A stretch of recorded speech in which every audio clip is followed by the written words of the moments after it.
My storie gaan oor 'n herder en sy naam was Moses.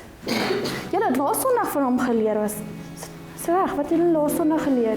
Moses het so selfde ene gebruik en toe word hy 'n slang, nê? Wel, voordat dit gebeur het Moses skapies opgepas vir liewe Jesus, nê? En raai hoeveel het hy opgepas? 100 skape. Kan julle 100 skape oppas? Dis baie, nee. Dis harde werk. Hulle loop waar hulle wil, eet waar hulle wil, poep waar hulle wil. Hulle is harde werk.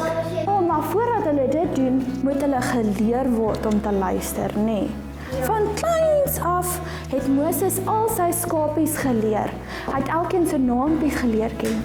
Hy het gesê, jy is Lawrence. En jy, en ek ken julle almal by julle naam, nee.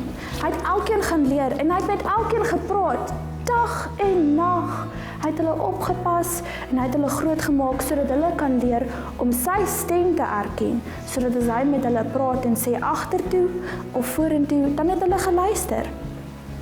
Wel, so lank terug, toe was daar nog een klein skapie. En hy was nog ja, hy het weggeraak, want hy was nog besig om Moses se stem te leer ken. So hy het nog nie geluister vir hom nie, nê? En Moses het hom gaan soek. Hy het al die skape agtergelos met hom. Hy het hulle agtergelos en hy het hulle gaan, maar julle ken mos nou die storie. Kom vertel kom vertel julle hom dan. Nee, hy het hulle gaan soek en hy het hard beklei. Hy het daar lank geloop en soek na die skapie, nee. Deur die aand geloop en deur die dag geloop en hy kon nie die skapie kry nie, want hierdie skapie was bang om te mee vir hom, nee. Hy het nie vir hom geroep nie, hy het nie vir Moses geroep nie, want hy was bang die jakkalse en goed kry hom ook. So Moses moes hard soek, maar hy het nooit opgegee nie. En hy het elke dag geroep, Papa skapie, waar is jy? En toe, eendag, toe kry die skapie weer, nee, maar die skapie het seer gekry, toe moes hy hom terugdra na die ander skapies toe. En toe hy daar terugkom, toe was hy so bly, want weet jy wat? Die skapie het toe geleer dat Moses hom altyd sal kom help. So hy het geleer om vir Moses te luister.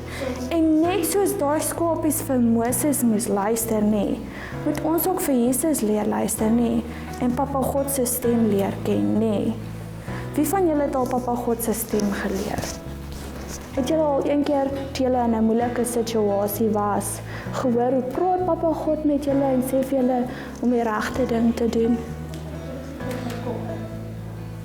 Partykeer klink dit soos 'n stemmetjie in jou kop, maar ander kere is dit 'n gevoel in jou hart, dat jy nie moet lieg of iets nie. Maar ek het al Papa God se stem gehoor, nee. Dit was 'n lang tydjie terug, toe was ek bang gewees, en toe sê ietsie in my hartjie vir my, moenie bang wees nie, ek is hierso vir jou, nee. En toe weet ek sommer dis Papa God se stem.